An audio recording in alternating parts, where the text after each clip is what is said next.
Bueno, buenos días a todos. En primer lugar, muchas gracias por venir al segundo desayuno de tendencias en energía, en esta ocasión para hablar de rehabilitación integral y energía, con motivo de la aprobación de la Ley 8/2013.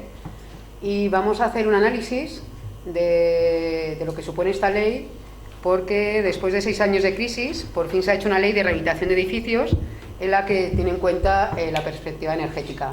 Para hablar de este tema, nadie mejor que Javier García Breva, que es uno de los principales referentes de la política energética del país, que apoya las energías renovables y un nuevo modelo de negocio energético. Le presento muy brevemente. Ha ejercido la Dirección General del Instituto para la Diversificación y Ahorro de la Energía, del IDAE, y es presidente de la Fundación Renovables y actualmente preside N2E, que es la coalición empresarial para el nuevo modelo de negocio energético. Bueno, pues ya os dejo con Javier, que nos va a hablar en profundidad de este tema. Bueno, como ha dicho África, pues gracias por venir un 23 de julio a estas horas, etcétera, etcétera, etcétera. No sabíamos si hacer este acto hoy o hacerlo en septiembre. Yo creo que lo haremos hoy y lo haremos en septiembre, porque después, cuando salieron en el mes de abril los decretos, reales decretos 233, 235 de certificación energética y del plan de rehabilitación, fundamentalmente los programas de ayudas a la vivienda, pues faltaba la ley. La ley se ha debatido muy rápidamente, pues desde aquel mes de abril que entró en el Congreso y se aprobó a finales de junio, y el 27 de junio pues se ha publicado ya en el Boletín Oficial del Estado. Es la Ley 8/2013 de rehabilitación, regeneración y renovación urbanas. Para los que os gustan estas cosas, la Ley RRR.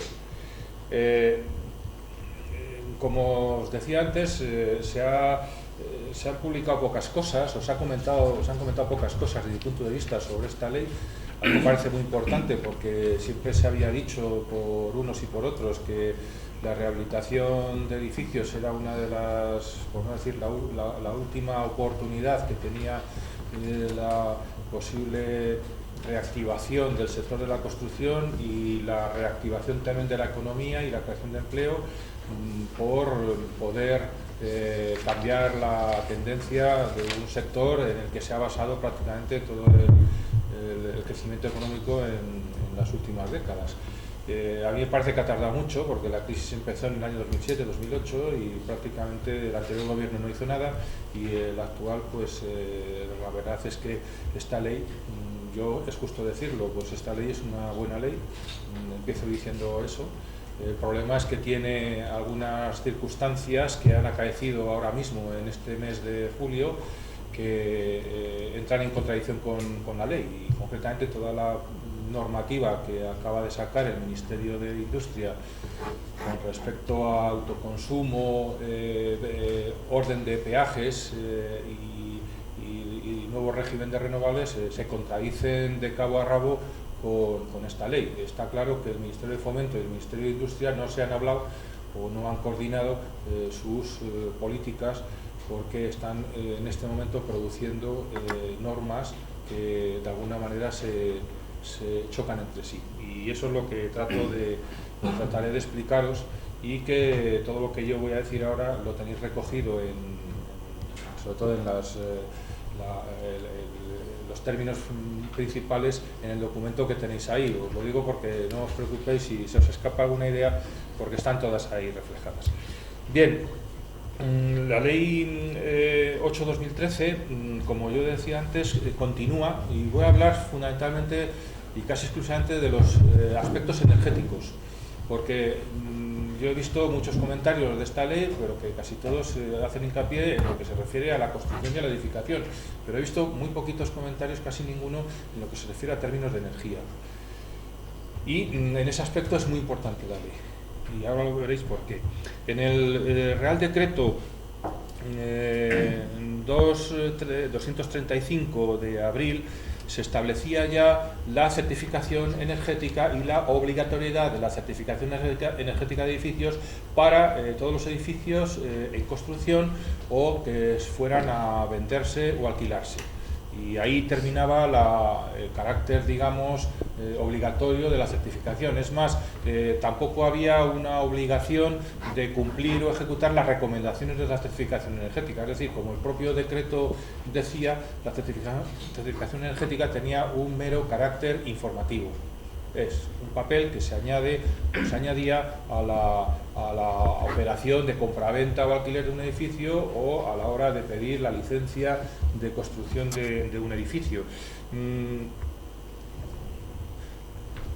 Luego aparece a la vez el Real Decreto 233/2013, que fundamentalmente es un decreto que establece una serie de programas de ayudas a la vivienda. Concretamente son 2.421 millones de euros, y lo voy a resumir muy rápidamente, y son planes de ayudas muy importantes, porque son planes de ayudas al alquiler de viviendas, hasta el 40% del alquiler de la vivienda, planes de ayudas a la rehabilitación de viviendas con un tope de hasta 11.000 euros por vivienda, a la regeneración de barrios o de zonas de las ciudades, con unas ayudas de hasta el 40% de la inversión, ayudas también a lo que ahora voy a explicar, a los informes de evaluación de los edificios, lo que sustituye a lo que hasta ahora ha sido la inspección técnica de edificios, con ayudas hasta el 50% del coste de esos informes de evaluación.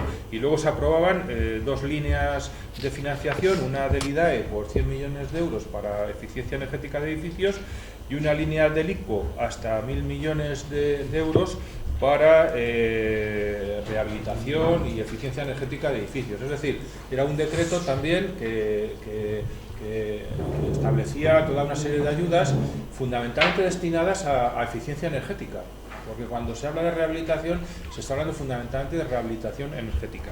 Y la ley 8/2013, pues lo que establece ya desde el principio es el objetivo de la eficiencia energética. El objetivo de la ley es facilitar las operaciones de rehabilitación y regeneración de barrios y de la eficiencia energética del parque edificado. Es decir, ya desde el objetivo primero de la ley se establece la eficiencia energética como un objetivo fundamental. Es más, cuando se lee uno el preámbulo, se quedará sorprendido de conceptos que ya se van expresando en el preámbulo. Por ejemplo, se dice una cosa que hemos repetido en muchas ocasiones, y es que la rehabilitación de edificios es un instrumento fundamental para la recuperación económica y la creación de empleo.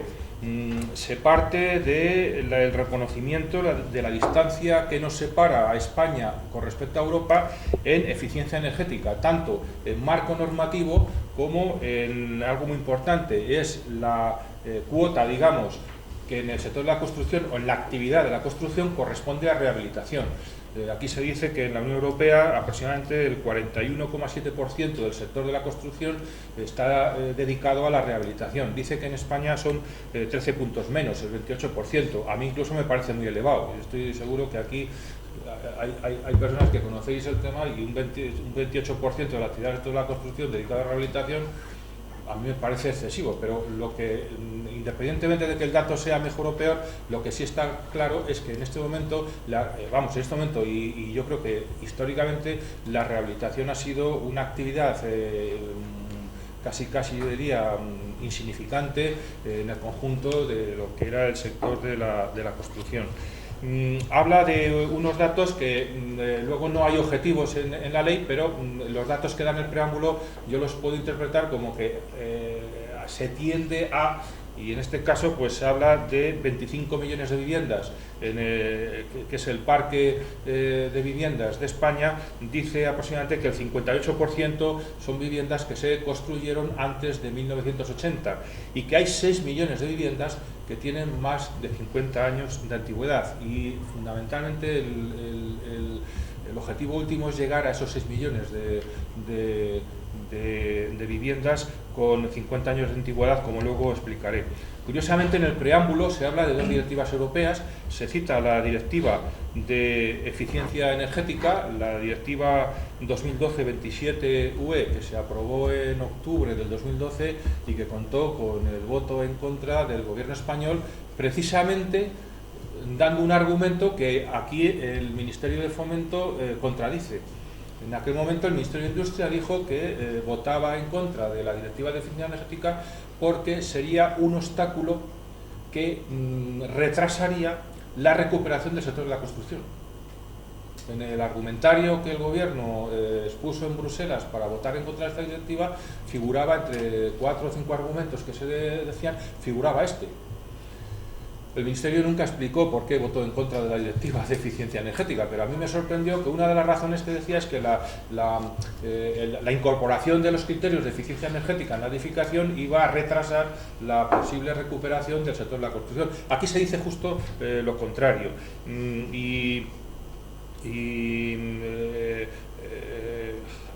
Lo que estaba planteando también es... me había ido.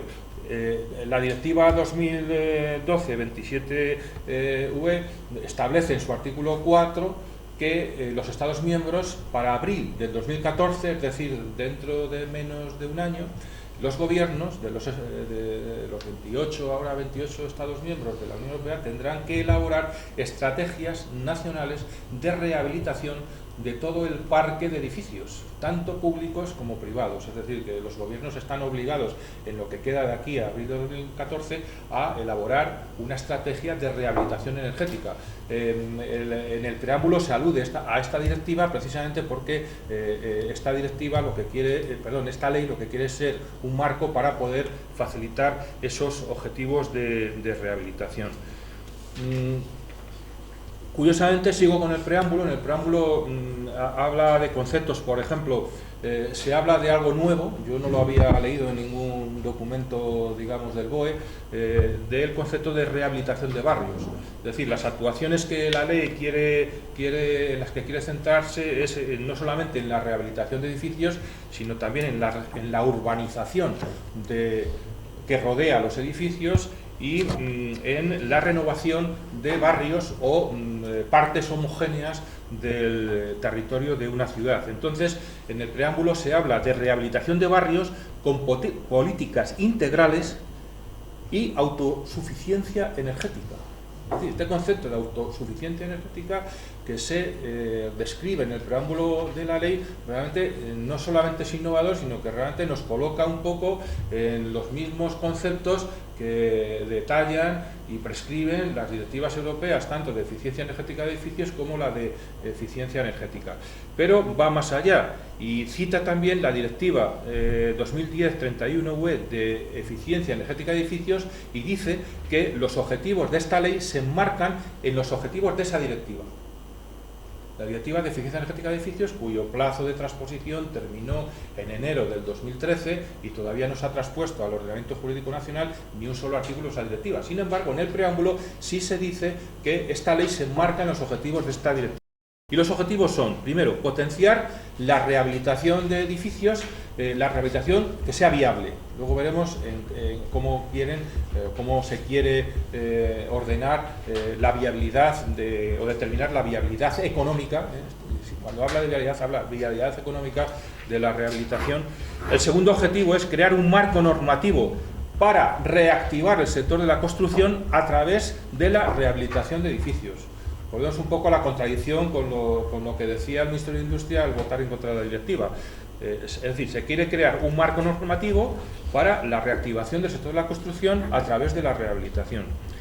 En tercer lugar, el objetivo tercero, que es muy importante para mí, es acercar el marco normativo de la Unión Europea en eficiencia energética al marco normativo de España. Es decir, que España se ponga al día en la transposición del marco normativo de eficiencia energética de las directivas de eficiencia energética de la Unión Europea. Y el cuarto objetivo es el más importante para mí y también sorprendente, porque habla de empleos verdes. Y en el preámbulo de la ley se dice que el cuarto objetivo es crear empleos verdes con renovables, con ahorro de energía y cambio del modelo productivo. Todo esto no son ideas mías. Os pido por favor que leáis, lo podéis ver en el Boletín Oficial del Estado, el preámbulo de la ley y veréis cómo todo esto está escrito en el preámbulo de la ley. Yo por eso digo ahí, esto lo firmaríamos todos, porque es realmente el objetivo ideal que todos nos gustaría perseguir. Bien, paso ya a temas concretos. El primer tema concreto que toca esta ley que afecta a la energía es el informe de evaluación de edificios. Hasta ahora había... me queda algo más importante. Perdonad. En el artículo 3 de la ley se establece una relación de cuáles son los fines comunes de las políticas públicas para un medio urbano más sostenible, eficiente y competitivo. Es decir, dice cuáles van a ser los fines de las políticas públicas destinadas a urbanismo. Y en la letra H dice textualmente, lo leo textual porque lo podéis leer también, la letra H del artículo 3 dice: priorizar las energías renovables frente a los combustibles fósiles y combatir la pobreza energética con medidas a favor de la eficiencia y el ahorro energético. Es decir, una de las prioridades de las políticas públicas de urbanismo son las energías renovables frente a los combustibles fósiles. Tomar buena nota de esto. Yo os pido de verdad a los periodistas, medios de comunicación, que os vayáis, de verdad, no me lo estoy inventando, iros a coger esta ley. El preámbulo es un poco largo, son bastantes páginas, pero realmente yo estoy seguro quién ha escrito esto, no lo voy a decir porque no me consta, pero recientemente, pero está clarísima, y luego lo veremos al final, cómo las normas que está aprobando ahora mismo, que está sacando a información pública el Ministerio de Industria con respecto al autoconsumo o al régimen de renovables, se contradicen por completo con lo que dice esta ley. Yo, sinceramente, no sé si la ministra de Fomento y el ministro de Industria hablan o se hablan entre ellos, pero está claro que no se hablan o que no se entienden, porque si no, no se podrían hacer cosas tan distintas y tan opuestas en las políticas de un mismo gobierno, en un ministerio y en otro.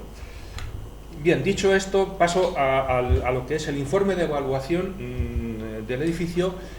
En lo que se refiere a la certificación energética de edificios, a mi modo de ver, mejora bastante el Real Decreto 233, ¿era el 233?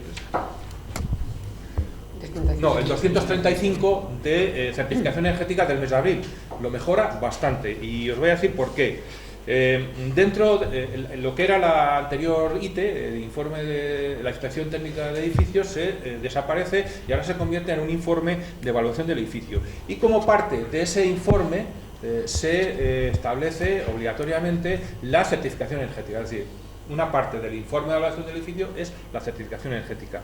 Y de esa certificación energética se derivan recomendaciones que, en función de lo que digan las administraciones autonómicas y las administraciones municipales y los ayuntamientos, son de obligado cumplimiento. Es decir, que las recomendaciones, ya pasamos del papel meramente informativo del Real Decreto 235 a un papel que tiene carácter vinculante. Es decir, es una certificación energética que debe ir acompañada de recomendaciones y que, en función de lo que establezca la normativa autonómica y municipal, son de obligado cumplimiento. Se tienen que ejecutar esas recomendaciones.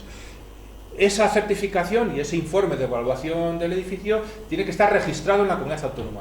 No solamente el informe, sino las recomendaciones, con plazos de ejecución. En el caso de que no se cumpla, constituye infracción urbanística, con lo cual tiene que estar sujeto, pues, a las penalizaciones o a las consecuencias que tenga una infracción urbanística en el ámbito de la comunidad autónoma o del municipio de que se trate. Con lo cual, hemos avanzado bastante. Yo criticaba el Real Decreto 235 porque no tenía un carácter, no tenía consecuencias. Era un papel informativo que había que añadir a la tramitación de compraventa de edificios y nada más. Aquí ya, en el informe de evaluación, la certificación energética tiene un carácter obligatorio. ¿Quién puede hacer este es otro tema que va a traer cola, pero en la ley lo que se dice textualmente es que la capacitación para hacer los informes de evaluación de edificios y la certificación energética de edificios pueden ser los técnicos competentes para la redacción de proyecto y dirección de obras. No dice más, excepto en las administraciones públicas, que la certificación la harán sus propios servicios técnicos. Otro aspecto importante que mejora también el 235.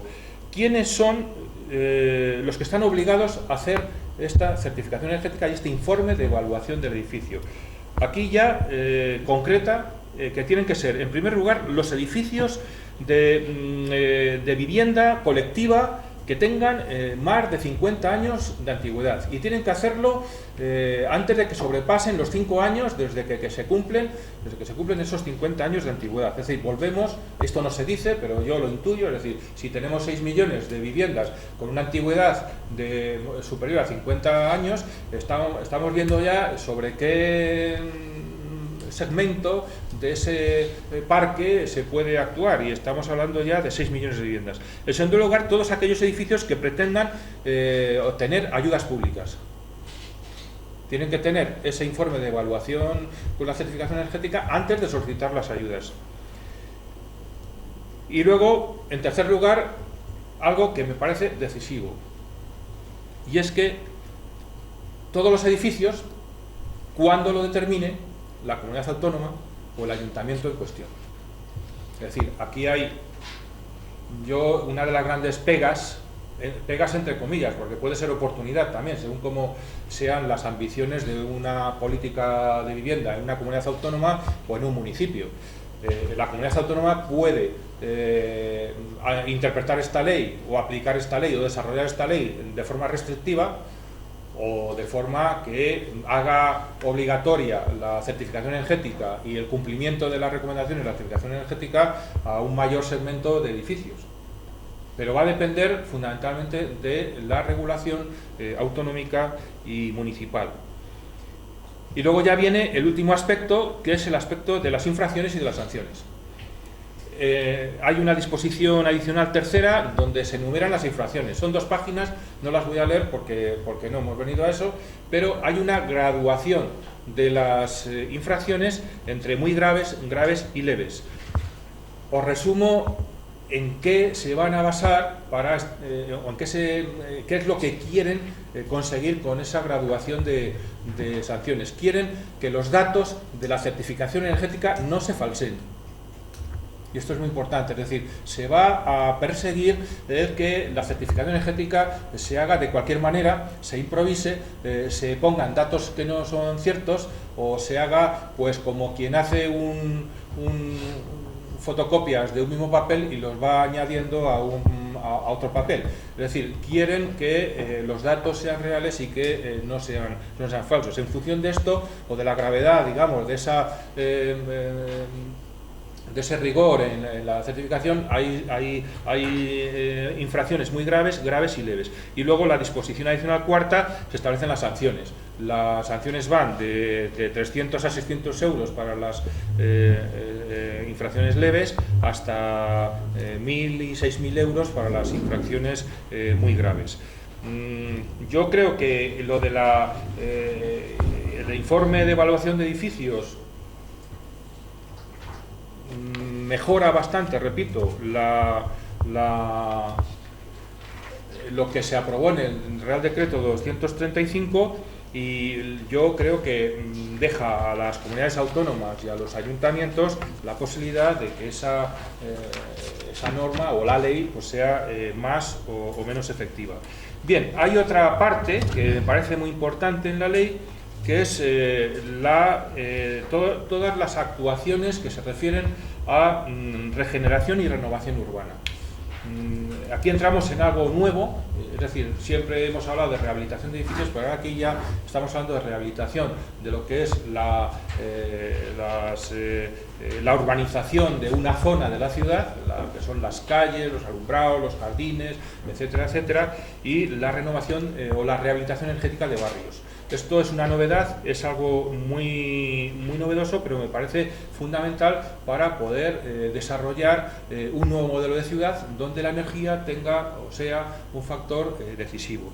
Y aquí, pues lo que viene a decir la ley es que, bueno, por los sujetos obligados, bueno, las actuaciones las he definido ya, son actuaciones que se refieren a los edificios, a la urbanización de las zonas de la ciudad y a los barrios o zonas homogéneas de distintas partes de la ciudad. Los sujetos obligados pues serán los propietarios, las comunidades de propietarios, las cooperativas de propietarios y las administraciones públicas. Las administraciones públicas prácticamente son las que responsables, y aquí yo vuelvo otra vez al tema, a la responsabilidad o a las competencias autonómicas y municipales, las que van a tener una mayor responsabilidad a la hora de adoptar las medidas que aseguren la ejecución de las obras de rehabilitación, regeneración y renovación de la ciudad y el uso racional de la energía. Y aquí hay un artículo que me parece muy importante, que es el artículo 10. Y aquí, en el artículo 10, lo que establece son las reglas básicas para la ordenación y ejecución de estas actuaciones. Y, fundamentalmente, lo que establece es medidas que faciliten la aplicación de esta normativa, fundamentalmente para espacios, o aquellos espacios es todo, puede ser el barrio, puede ser la calle, puede ser un conjunto de edificios, espacios que consigan reducir el 30% de la demanda energética anual en calefacción y refrigeración, a través de actuaciones en la envolvente del edificio, en aislamientos, en dispositivos bioclimáticos, en sistemas centralizados de calefacción y refrigeración, y de incorporación de energías renovables que sustituyan hasta un 30% el consumo de fuentes no renovables. Está absolutamente en coherencia con lo que decía el preámbulo, pero aquí estamos hablando de que podemos ya tener o disponer de un marco normativo donde podemos plantearnos la rehabilitación energética no solamente de viviendas, sino de bloques de viviendas, de barrios, de el conjunto de la urbanización de un barrio o de una parte de la ciudad, con criterios de ahorro de energía. Las medidas que se plantean para facilitar estas actuaciones, pues habla de limitar la obligación de cesión de suelo, o de rescate de plusvalías, o de ocupación de espacios libres, fundamentalmente.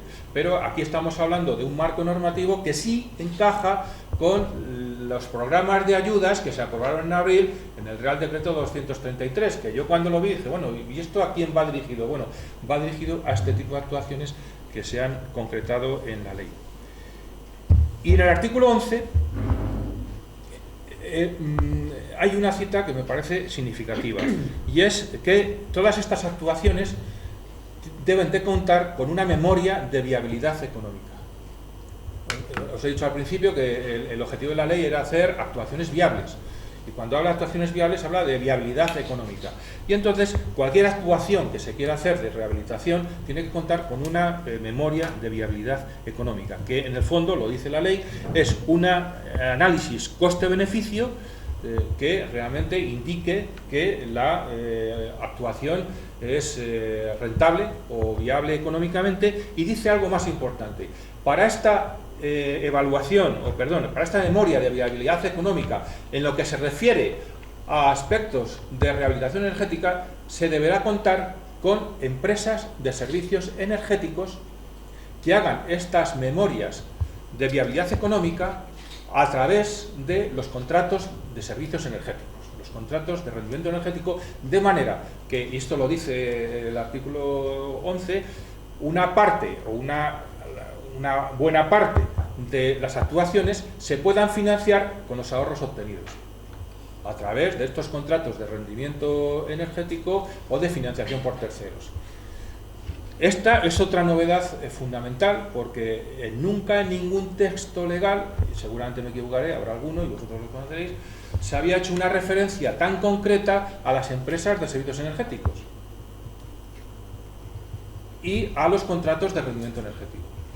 Yo, sinceramente, cuando decía la ley es buena, pues la ley es buena por todas estas cuestiones. Sinceramente, en aspectos de energía, yo nunca había visto un grado de concreción tan... a mí me gustaría más, evidentemente, pero nunca lo había visto en ninguna otra norma. Dicho esto, yo pongo una serie de observaciones o de pegas a la operatividad de esta ley. La primera... Yo creo que hay una incongruencia, yo lo llamo incongruencia, o no correspondencia, entre la ley y las directivas europeas.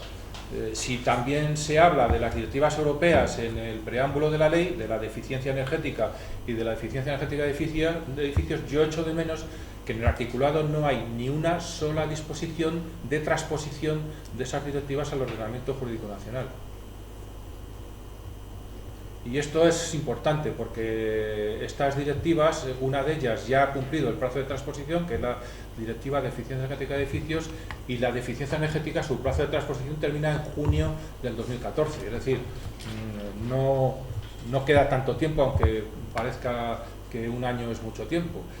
Y se habla muy bien de las directivas en el preámbulo, pero luego en el articulado yo quiero llamar aquí la atención. Por ejemplo, si habéis leído los decretos de abril, en el decreto del RITE, que modifica el RITE, hay un artículo o una disposición que dice que este decreto queda traspuestos 3 o 4 artículos de la Directiva de Eficiencia Energética de Edificios, porque hay que hacerlo así.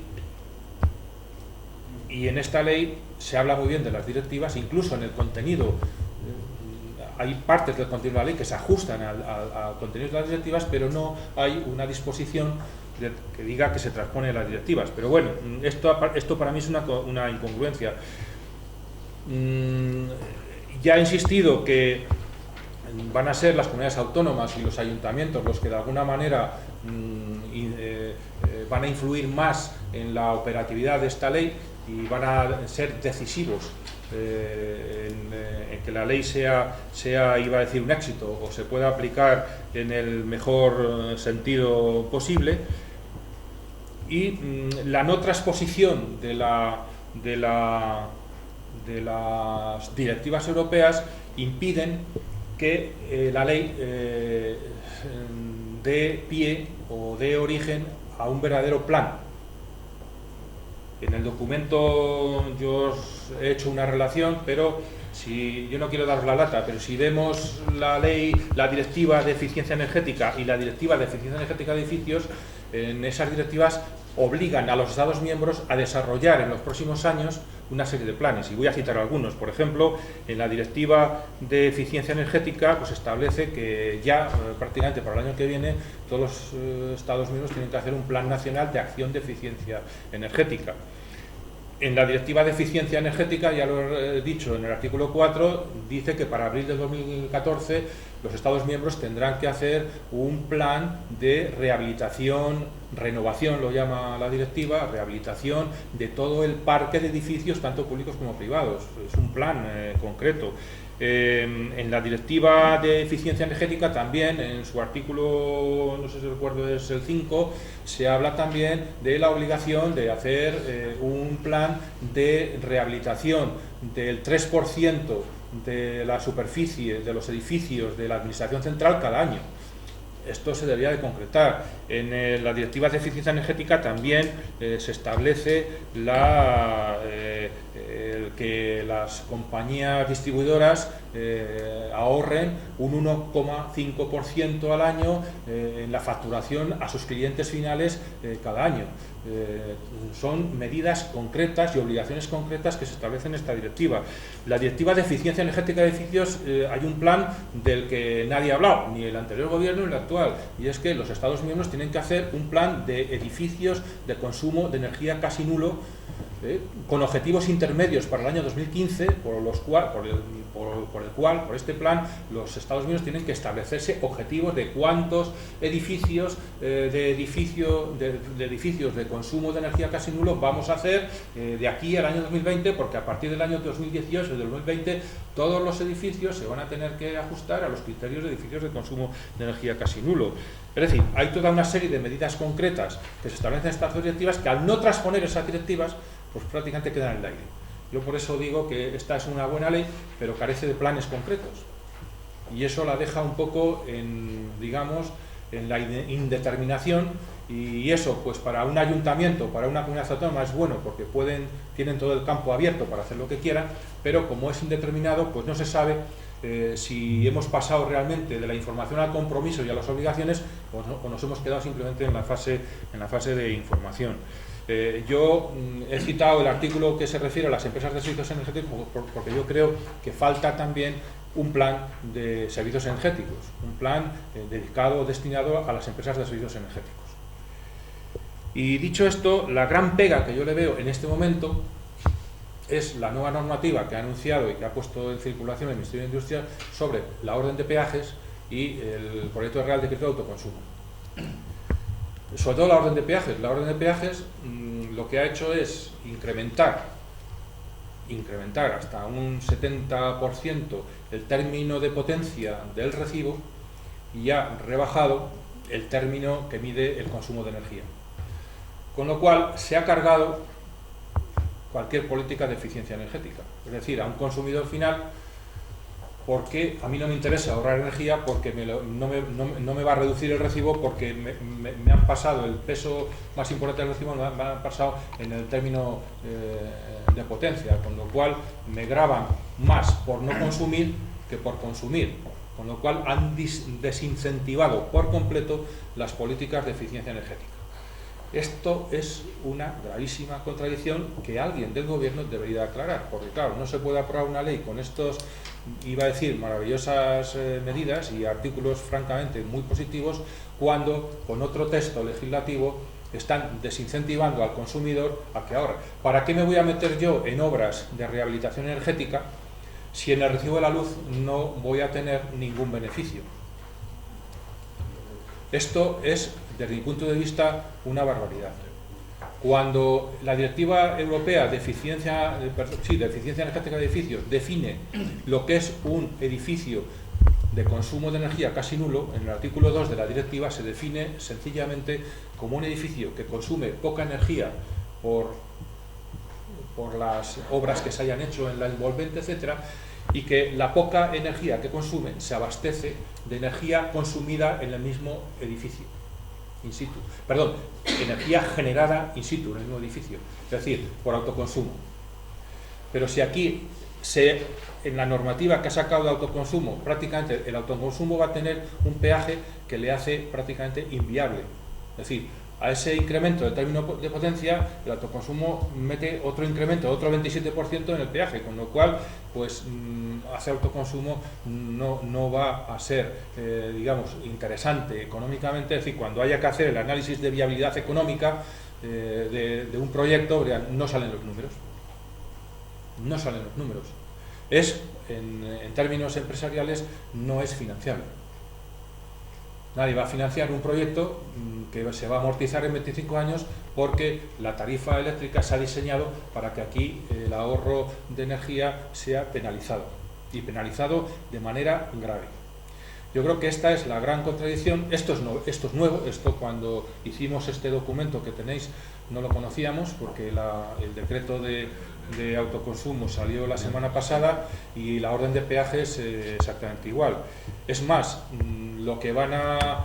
y esto es muy grave lo que voy a decir, pero yo es una reflexión que tengo muy clara, y es que si la crisis, desgraciadamente, pues va a continuar, porque no está claro que haya crecimiento económico en el año 2014, según el Fondo Monetario Internacional, ni que se vaya a crear empleo hasta el año 2000, hoy he leído el 2018, antes yo había leído el 2016, son datos que están en los periódicos,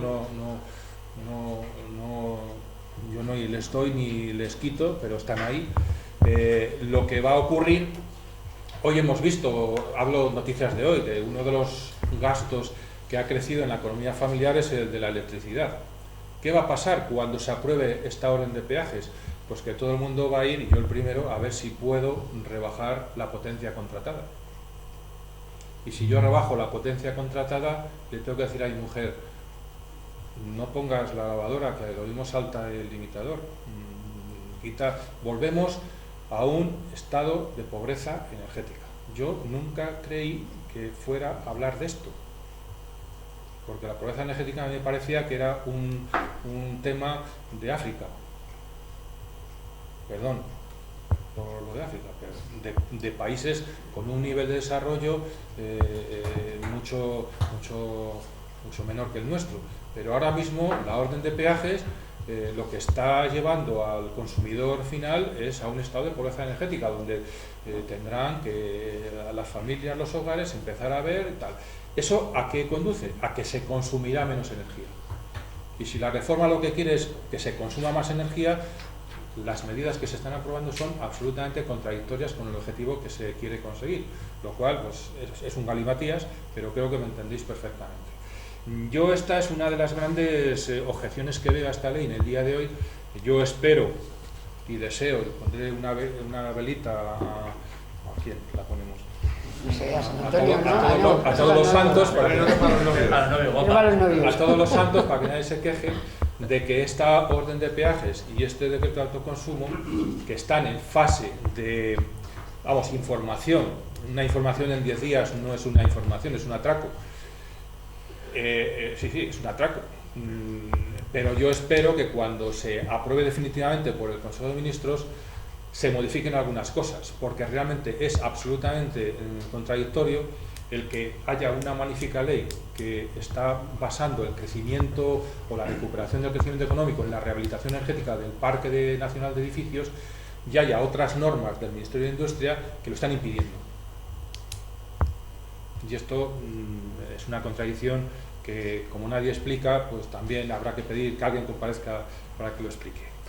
Y ya termino con la última parte, y es que, claro, todo esto, he hablado antes de las ayudas, de los 2.400 millones, del Real Decreto 233 de abril, que ahora ya tienen sentido esos programas. Con esta ley tienen un sentido que antes yo por lo menos no se lo veía tan claro. Pero hay otro aspecto que ha surgido también, una novedad, que son los presupuestos de la Unión Europea. Y yo aquí tenéis un informe al final sobre un informe de la Comisión Europea del 18 de abril sobre respaldo financiero a la eficiencia energética de edificios. Si os interesa el informe, África lo tiene y os lo puede dar, pero yo lo resumo. Europa está muy preocupada porque la eficiencia energética de edificios tenga un respaldo financiero. ¿Cómo lo ha establecido la Unión Europea? A través de tres vías.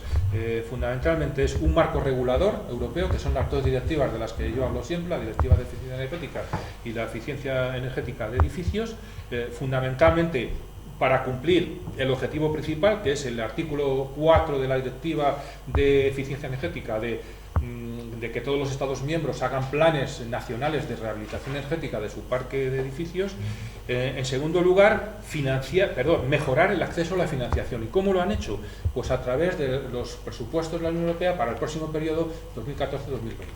Y entonces, la medida más espectacular, bueno, han incrementado los fondos de cohesión para todo lo que sean políticas de reducción de emisiones de CO2, de eficiencia energética, porque la primera preocupación de la Unión Europea es reducir o rebajar las importaciones de gas, sobre todo el coste de las importaciones de gas y petróleo de la Unión Europea. Entonces, lo que están intentando es que en ese marco financiero se establezcan estímulos para que realmente la eficiencia energética contribuya a reducir esas importaciones energéticas. Pero lo más novedoso es que se dedica obligatoriamente el 20% de los fondos FEDER a eficiencia energética. Aquí, fundamentalmente, esos fondos los planifican las comunidades autónomas. Es decir, las comunidades autónomas en este momento estarán haciendo sus planes operativos para el FEDER y tendrán que estar calculando que el 20% que les pueda corresponder lo tienen que destinar a proyectos de eficiencia energética. Luego, el artículo 20 de la Directiva de Eficiencia Energética también obliga a los Estados miembros a que tienen que crear un Fondo Nacional de Eficiencia Energética. Aquí en España nadie ha hablado de eso todavía, pero la directiva dice que el gobierno tiene que, a través de un sistema de colaboración público-privada con las entidades financieras, crear un fondo para financiar proyectos de eficiencia energética. Y luego la tercera vía es algo muy importante, que es la eliminación de barreras que impiden el acceso de los consumidores finales a los servicios energéticos. Y aquí hay también ya presupuestos concretos en el programa Horizon a partir del 2014 de más de 6.000 millones para respaldar iniciativas que vayan encaminadas a la eliminación de barreras. Fundamentalmente son barreras administrativas, regulatorias, normativas, y la Comisión quiere hacer una campaña sobre estas ayudas basadas fundamentalmente en las entidades locales, es decir, en la colaboración con lo que es la iniciativa que se llama de pacto entre alcaldes. Es decir, ciudades que se han comprometido por la eficiencia energética a través de estas ciudades establecer iniciativas para eliminación de barreras que impiden el acceso a la eficiencia energética a los consumidores finales, y para esto hay un presupuesto de más de 6.000 millones.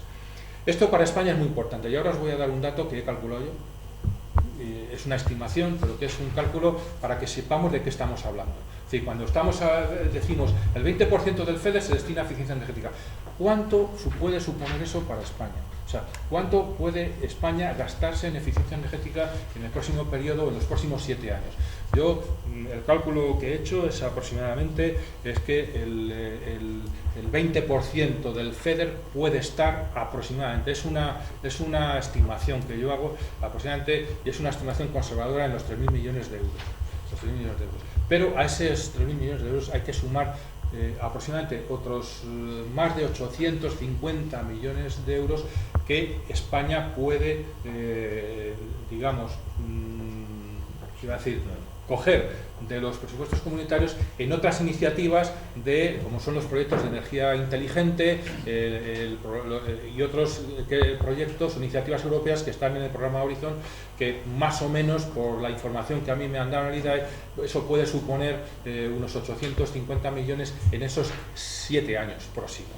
Con lo cual, yo creo que podemos estar hablando de unos 4.000 millones de euros el dinero que España podría disponer para eficiencia energética en los próximos 7 años. Esta estimación, de verdad, tomarla como una estimación, puede ser mayor o menor. Pueden ser más de 4.000 millones o pueden ser menos de 3 millones, ¿en función de qué? En función de las capacidades y del compromiso que tengan las administraciones públicas. Es decir, si hay ayuntamientos o hay gobiernos regionales que hacen programas operativos del FEDER ambiciosos, puede ser más dinero.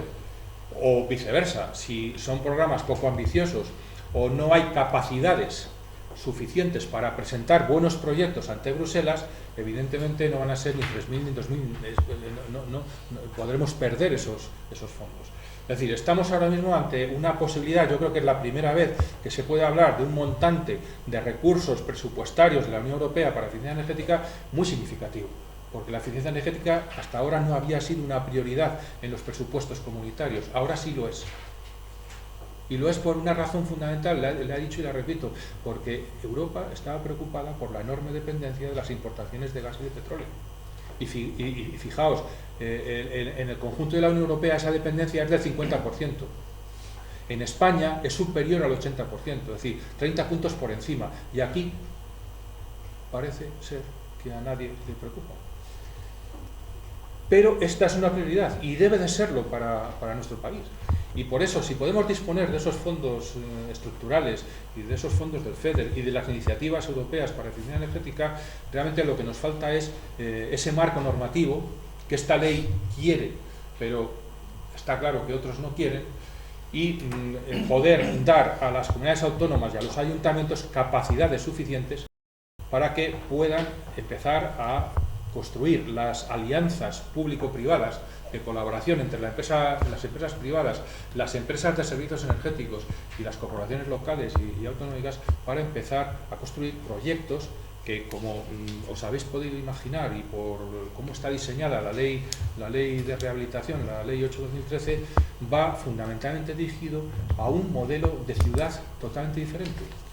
Un modelo de ciudad donde la energía nunca ha sido un factor determinante, pero ahora lo va a ser. Es más, yo creo que con esta cascada de normativa del Ministerio de Industria va a conseguir una cosa, y en esto quiero ser optimista por una vez. Va a conseguir que el consumidor empiece a ser consciente de lo que le cuesta la energía. No solamente de lo que le cuesta al país, sino de lo que le va a costar al mismo. Entonces ya no estamos hablando de algo abundante, gratuito y tal, sino de algo que realmente, como lo dicen hoy las noticias, pues forma parte ya de uno de los costes más importantes en nuestros hogares. Y nada más, ahora preguntarme lo que queráis y yo os responderé lo que sepa. Una hora hablando. Esto no es nada. No sé, ¿preguntas? Sí, Javier, felicitarte por tu magnífica exposición. Lo que ha sorprendido es, por lo que has explicado, la contradicción que existe entre ambos ministerios, entre el Ministerio de Fomento y el Ministerio de Industria. Solamente puedo dar una explicación, o en el Ministerio de Industria hay una mano negra que legisla, les manda a legislar o que no tienen política energética, porque lo que está claro es que el Ministerio de Fomento, por lo que tú has explicado, tiene claro el contenido de las directivas europeas, tiene claro cuál es el futuro de las renovables, cuál es lo que debería ser y en contraposición con lo que está haciendo el Ministerio de Industria. Y la pregunta es, desde la Fundación Renovables, ahora que estamos en tiempo de anteproyecto, alegaciones, todas estas cosas que has explicado ante la prensa, se va a explicar al Ministerio de Industria, al Gobierno, de lo que están creando, que realmente están beneficiando al oligopolio eléctrico, que es el único interés que tienen, yo creo, beneficiarles y que sus ciclos combinados sigan funcionando, que sus leyes Herodes, porque son reales decretos de Herodes, ¿no? De intentar acabar con algo a las bravas y sin sentido. Desde la Fundación Renovables vais a presentar estas alegaciones explicando el contenido de esta ley, explicando el contenido de las directivas y diciéndoles que son tontos. Bueno, Carlos, esto no es una reunión de la Fundación, otra cosa es que yo tengo varios sombreros. Esto es una reunión de la Oficina de Geografía Breva y de N2E con África. Entonces yo, ni en un ámbito ni en otro, tenemos entre nuestros objetivos ser parte ante la Administración. Es decir, yo no voy a hacer ninguna alegación ni con un sombrero ni con otro. ¿Por qué? Porque eso corresponde a otras instancias. Es decir, yo creo que eso corresponde a las asociaciones empresariales, tanto de renovables como de eficiencia energética. Hay asociaciones empresariales que son las que tienen que defender estos criterios que yo he expuesto. Es decir, yo lo único que sí quiero es transmitir esos criterios para que alguien los recoja. Yo hace unas semanas estuvimos en Oviedo y yo propuse, en este caso era a una asociación de empresas de servicios energéticos, pues que para esta ley, iluso yo pensaba que se podía, todavía estábamos en tiempo de plantear enmiendas a esta ley, pero prácticamente estaba ya aprobada cuando hicimos la jornada de Oviedo. Yo creo que no, nosotros de luego bastante hacemos con ser divulgadores de una serie de conceptos, divulgadores de una idea concreta de modelo energético, y yo creo que aquí yo lo que he tratado de exponer es una contradicción que nadie ha explicado, que alguien debería explicar, porque realmente yo creo que en este momento yo pienso que nuestro país no está en fase de recuperación del crecimiento económico. Hay otros fundamentalmente en el gobierno que piensan lo contrario y yo lo respeto mucho y ojalá estén acertados y yo esté equivocado, pero la realidad es la que vemos en la calle y no la que vemos en algunas instancias oficiales o en el BOE. Y entonces yo creo que yo coincido más con los criterios de la Ley 8/2013 que con los criterios del Ministerio de Industria, por una sencilla razón, porque aquí se está hablando de la rehabilitación energética de edificios para reactivar la economía y el crecimiento. Y yo creo que lo que está haciendo el Ministerio de Industria es justo lo contrario, es decir, no vamos a reactivar el crecimiento económico porque antes hay que salvar las cuentas del sistema eléctrico. Y entonces, claro, ahí entramos en un galimatías que nadie entiende cuáles son realmente las cuentas verdaderas y reales del sistema eléctrico, porque nadie nos las cuenta. Pues sabemos lo que cuestan las renovables, pero no sabemos lo que nos gastamos en ayudas al carbón, al gas, al petróleo, al fuel, a la nuclear, porque eso nadie nos lo ha contado nunca, ni nadie nos lo va a contar. Entonces, salvar las cuentas del sector eléctrico o del sistema eléctrico castigando al consumidor vía peajes, vía penalización del autoconsumo y vía impidiéndole el ahorro y la eficiencia energética, pues realmente yo creo que no es solo injusto, sino es poner dificultades a políticas de crecimiento que se sabe que son eficaces.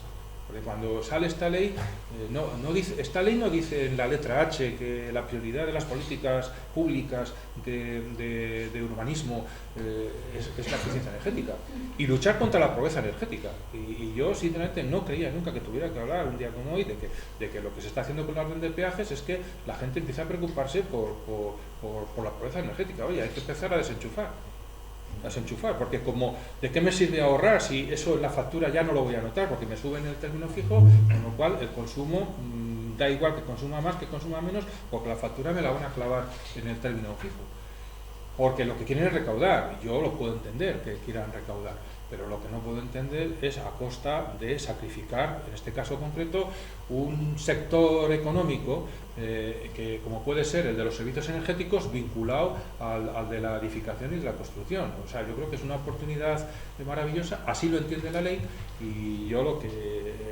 creo y lo que quiero poner de manifiesto es que, bueno, pues que hay una contradicción que realmente nos impide poder decir, pues esta es una magnífica ley con todas las consecuencias. Yo no lo puedo decir porque os mentiría, y cuando vi el decreto de la orden de peaje dije, ¿cómo se puede cortar de raíz cualquier iniciativa de eficiencia energética? Porque es desincentivar. Nosotros siempre hemos dicho, yo siempre he dicho que lo que tenía que hacer la política energética es incentivar el ahorro y penalizar el mayor consumo. Bueno, pues hacer todo lo contrario.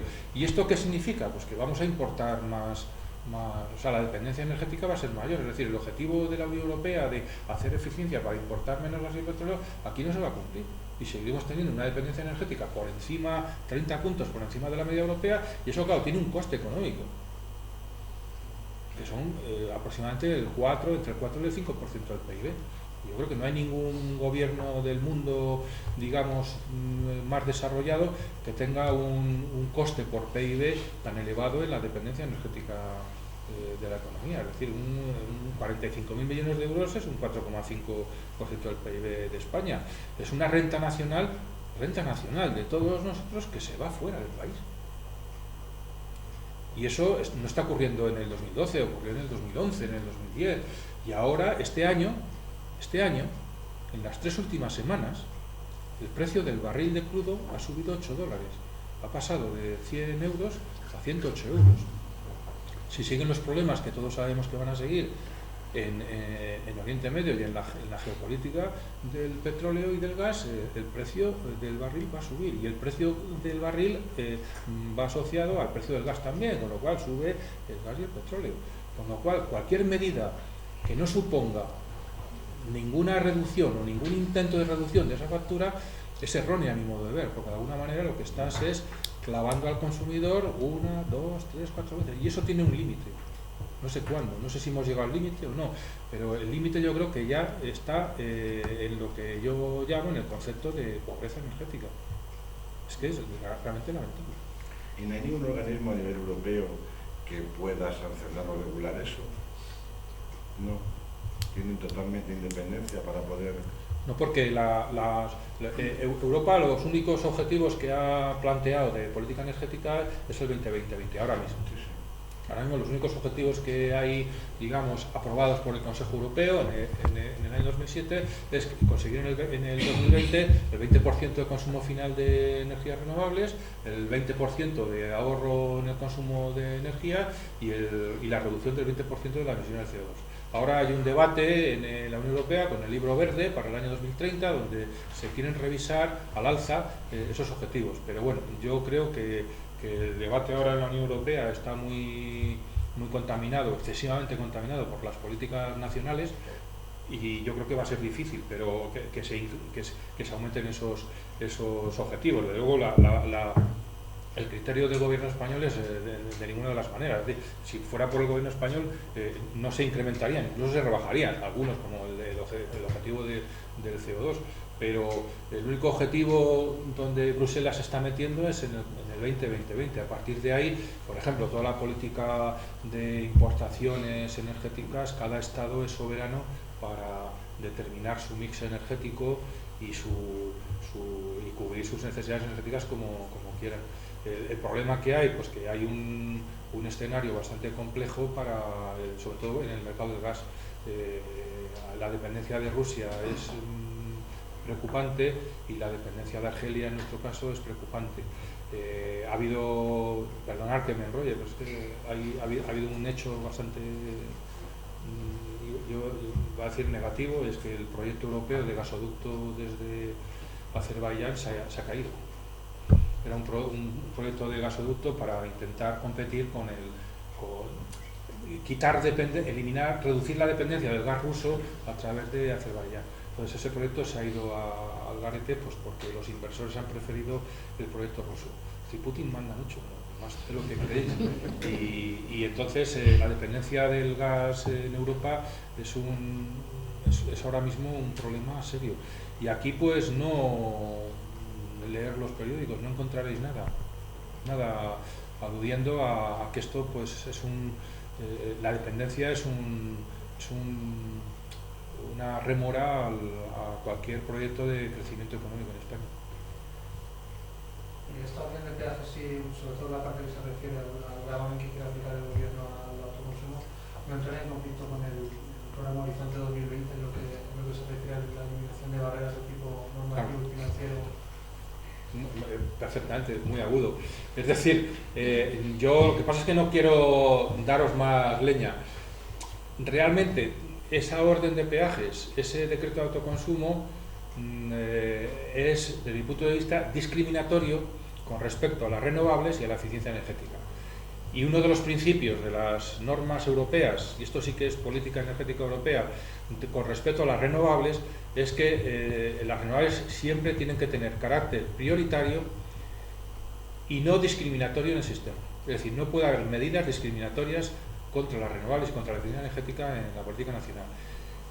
Eso es lo que dicen las directivas. Y luego, lógicamente, pues jurídicamente yo no te puedo hablar porque no soy jurista, pero habría que ver hasta qué punto eso incumple normas concretas de la Unión Europea. Yo pienso que la directiva de renovables es muy clara al respecto, pero concretamente el decreto de autoconsumo es discriminatorio, porque claro, al autoconsumo, cuando hablo de autoconsumo, yo siempre soy de la tesis que autoconsumo equivale a ahorro. Claro, porque la energía que tú autoconsumes la estás ahorrando al sistema, con lo cual autoconsumo es ahorro. Y entonces el autoconsumo, que es ahorro, en el borrador de decreto de autoconsumo, se le va a cobrar por todo. Se le va a cobrar por conectarte a la red. Se le va a cobrar al autoconsumo por los costes de utilizar la red, por los costes de tener un ciclo combinado disponible por si a ti te falla tu instalación, es decir, por ¿cómo se dice?, la disponibilidad de la energía de apoyo, de respaldo, eso es, de respaldo. Se le va a cobrar por las inversiones que la eléctrica tenga que hacer en la red, en cualquier momento. Se le va a cobrar por la energía vertida gratis a la red, algo que no pasa en el mundo. Es decir, el borrador de decreto de autoconsumo es la normativa más restrictiva que hay en este momento en el mundo sobre autoconsumo, sin lugar a dudas. Evidentemente es discriminatorio porque se le está cobrando al autoconsumo y al autoconsumidor lo que no se cobra a ninguna otra fuente. Y yo en esto creo que no solamente se está incumpliendo la normativa europea, sino que realmente se está haciendo un verdadero, iba a decir, no sé cómo calificar, un verdadero ataque incluso a los derechos individuales, de que cada persona pueda elegir libremente cómo abastecerse de energía y cómo consumir energía. Y evidentemente yo podría estar de acuerdo con esa filosofía si al resto de fuentes se le exigiera lo mismo, es decir, si a la nuclear se le obliga a pagar todos sus costes, si al gas se le obliga a pagar todos sus costes, si al carbón se le obliga a pagar todos sus costes. Como eso no se hace y solo se le obliga a pagar todos sus costes al autoconsumo, evidentemente es discriminatorio, clarísimamente discriminatorio. Pues encima, como dice también el informe de la Comisión Nacional de la Energía, que incluso apostaba por el balance neto en comunidades de propietarios en las zonas comunes, lo cual era muy interesante. Yo lo que espero es que estamos hablando de un borrador. A lo mejor en septiembre nos levantamos una mañana y tenemos que volver a reunirnos todos aquí para contaros, hombre, ha salido un maravilloso decreto de autoconsumo. Ponemos la vela a todos los santos a ver si cae la breva. Pero que no caiga el breva. Pero soy pesimista porque el objetivo de todas estas medidas yo sospecho que es, como dice la propia ley el Real Decreto Ley de estabilidad del sistema, pues equilibrar las cuentas del sistema. Y no se están equilibrando con criterios racionales, sino simplemente cargando al consumidor todo el desfase, vía presupuestos generales del Estado, vía tarifas, y prohibiéndoles el acceso a la eficiencia energética. Teniendo que han establecido para las alegaciones, lo que comentábamos en los 10 días, y teniendo en cuenta también que lo que manda es el déficit y el control del déficit, ¿qué posibilidades crees que tienen las alegaciones que pueden efectuar las asociaciones Hay una situación rara en estos momentos, porque sabéis que desaparece la Comisión de Energía. Es sustituida por un macro regulador que se llamará la Comisión Nacional de los Mercados y la Competencia. Los partidos políticos mayoritarios se están reuniendo, a que veáis que se pegan de leches todos los días, se están reuniendo para consensuar los puestos que se van a ocupar en ese nuevo macroorganismo, con lo cual a la vuelta del verano es posible que ya no exista la Comisión Nacional de la Energía. Yo la experiencia que tengo del Consejo Consultivo de la Comisión Nacional, por cierto, desaparece también el Consejo Consultivo de la Comisión Nacional de la Energía y se convierte a partir de septiembre, octubre, en el Consejo Consultivo del Ministerio. Pero la experiencia que tenemos del Consejo Consultivo de la Comisión Nacional de Energía es que prácticamente nunca han hecho caso a nada. Y si no lo han hecho con plazos más cómodos y razonables, con un plazo prácticamente de atraco a mano armada, pues menos caso van a hacer. Yo sinceramente no soy bastante escéptico. Otra cosa es que es posible que haya algún jurista en el gobierno que le diga, hombre, estáis cometiendo algunas barbaridades legales, jurídicas, ahora estoy hablando de legalidad. Es decir, yo creo que ahí hay temas que pueden ser recurribles, ¿no? Entonces, yo espero y deseo que haya modificaciones, que no sea una norma tan restrictiva, porque claro, es que prácticamente hace inviable cualquier política de eficiencia y autoconsumo. Hablando, Javier, de la Comisión Nacional de Energía, el que se elimine la Comisión Nacional de Energía significa que todas las personas que están trabajando en la comisión ya no van a trabajar allí. No, porque el tema del informe, la Comisión Nacional de Energía sacó un informe de 141 páginas sobre el tema del déficit de tarifa, en el que en ninguna de las páginas se dice que el déficit de tarifa es imputable a las renovables, dicen que es de las subastas a la CSU, que son inflacionistas, sí, la moratoria nuclear... Un informe bastante bueno. O sea, que todo tiene sentido al final, las piezas del puzzle se dice que encajan, ¿no? Porque esa gente que dice que el déficit de tarifa no se imputa a las renovables desaparecen. Los únicos que defienden un poco a las renovables... Claro, lo que va a pasar es que toda la... O sea, es un... No sé, es que no quiero hablar mal. Luego lo corto esto. No te lo crees ni tú. Se suprimen los organismos, 8 organismos reguladores, la Comisión Nacional de la Competencia, la Comisión Nacional de la Energía, la Comisión Nacional del Mercado de las Telecomunicaciones, la Comisión Nacional del Juego, la Comisión de los Aeropuertos, la Comisión de los Puertos, de los puertos, aeropuertos, de 8 organismos reguladores, y se juntan en un solo organismo. Como os podéis imaginar, la explicación es el ahorro. Vamos a ahorrar no sé cuántos millones, pero resulta que toda la plantilla, todos los recursos de que están ahora en esos organismos reguladores se traspasan al ministerio competente de la cosa. Con lo cual, pues la Comisión Nacional de la Energía, con todos sus medios, recursos, sus edificios, todo pasa a depender directamente del ministerio. De la nueva Comisión Nacional de los Mercados y la Competencia, pero resulta que esto es algo que lo podéis ver en la página de Tendencias Energía. Hay un par de artículos sobre este tema, sobre la ley del mercado de la Comisión Nacional de Mercados y Competencia. En energía lo que va a pasar es que casi todas las funciones que cumple ahora la Comisión Nacional de Energía, a partir de ella las va a cumplir pasan al Ministerio.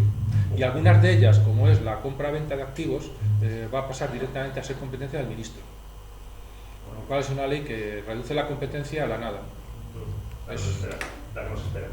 Esto yo lo llamaría, esto te va a gustar, Carlos, esto es competencia leninista. O sea, esto es hasta que no lo ha dicho.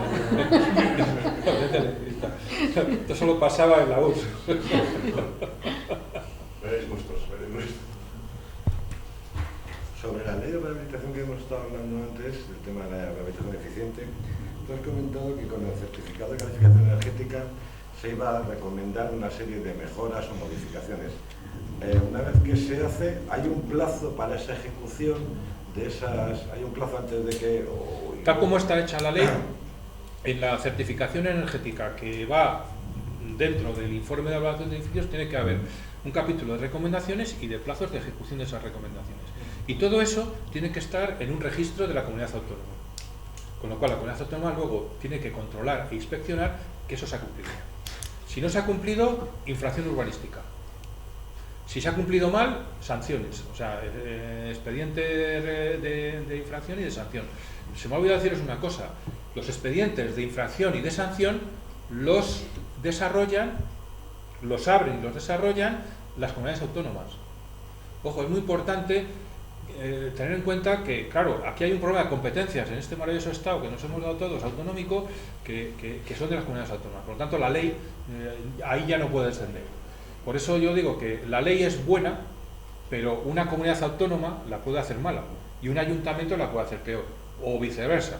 Esta ley que es buena, una comunidad autónoma la puede mejorar mucho y un ayuntamiento la puede mejorar muchísimo más si la aplican con un rigor y con un funcionamiento de esas administraciones que van a exigir el cumplimiento de las recomendaciones de la certificación energética de edificios y que van a ser exigentes con los informes de evaluación energética. Entonces, el desarrollo va a depender de lo que legislen las comunidades autónomas y los ayuntamientos, pero lo que sí dice es que lo cual es que la frase es muy de esa certificación energética puede surtir, es que la palabra la miré, a ver, esto de surtir es una palabra muy rara, puede surtir una obligación, una necesidad de ejecutar esas recomendaciones. O sea, lo deja en o sea, de esa certificación energética puede surtir la necesidad de ejecutar esas recomendaciones. ¿De quién depende de que surta esa, es una palabra muy fea, surta esa necesidad? De lo que diga la comunidad autónoma, el ayuntamiento. Es decir, y eso lo sabéis todos, que joder, pues un ayuntamiento tiene competencias absolutas en todo lo que se hace en la ciudad. Y si viene un concejal, te hace la vida imposible, o un técnico municipal. Y una comunidad autónoma, 3/4 de lo mismo. Claro, eso da pie a todas cosas de las que no vamos a hablar hoy. Pero va a depender mucho de la voluntad que tengan las administraciones autonómicas y municipales. Eso significa que, por ejemplo, la comunidad autónoma puede decir, a partir de D, que surtan las recomendaciones. Sí, sí, sí. O sea, solo tiene que determinar la comunidad autónoma. Claro, la ley ya está en vigor, con lo cual, si una comunidad autónoma tiene ya el registro abierto de tal, ya puede. Y hombre, la comunidad autónoma lo que tendrá que hacer, porque claro, hay una variante. La certificación energética, como estaba en el Real Decreto 235, era obligatoria para todos los edificios en construcción y que se quieran alquilar o vender. Ahora ya hace una ampliación. Ya tienen que ser obligatoriamente todos los edificios que hayan cumplido 50 años de antigüedad. Los edificios que para una actuación concreta urbanística pidan ayudas. Y luego los que el ayuntamiento o la comunidad autónoma digan. Es decir, un ayuntamiento puede decir, mira, yo tengo un barrio degradado, por ejemplo, o un barrio que quiero mejorar, entonces voy a iniciar una actuación de rehabilitación. Y entonces empiezo a tramitarlo pues a través de las comunidades de vecinos, de los propietarios, de la comunidad autónoma, de los planes que ha aprobado el ministerio, etcétera, etcétera. Y claro, ahí es donde está el meollo del asunto. Es decir, si hay una iniciativa municipal, una iniciativa autonómica que realmente se crea esto, pues realmente hay una capacidad de hacer cosas muy importante. Muy importante que nos dice también es que la certificación energética de todo el edificio engloba todas las viviendas locales, con lo cual las que se quieran vender al final no necesitan certificar una vez que se hace el certificado de todo el edificio. Bueno, ahí ya... Eso dice puntos. Sí, pues seguramente sí. En todo caso, el Real Decreto habla, por lo que veo, de los propietarios de edificios residenciales, no los propietarios de viviendas particulares. Claro, yo eso, como yo ya no soy arquitecto ni soy entendido en esto, realmente lo que dice exactamente es eso que acabas de decir, edificios de tipología residencial, vivienda residencial colectiva. Señala las unifamiliares.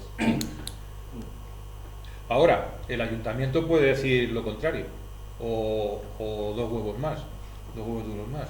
Es decir, que dice el resto de edificios cuando lo determine la comunidad autónoma y el ayuntamiento. Es decir, esto es un cajón desastre donde tú puedes hacer que la rehabilitación llegue a todo el mundo o llegue solamente al mínimo. Es decir, volvemos a mí el marco me parece bueno porque no te está diciendo que no. O sea, la ley no te está diciendo solamente a la vivienda residencial colectiva, no, te está diciendo y luego también a quien quiera el ayuntamiento o la comunidad autónoma. Por eso ahí está digamos, lo bonito de la política. Lo bonito, que no va bonito. Javier, si el gobierno va a promulgar el BOE un Real Decreto de autoconsumo para que no hagamos autoconsumo, ¿no? Las ayudas ante FEDER o las directivas europeas con el tema del autoconsumo casi nulo, o sea, el consumo casi nulo, ¿eso va a ayudar en algo a que podamos hacer autoconsumo? O sea, no sé si me he explicado bien.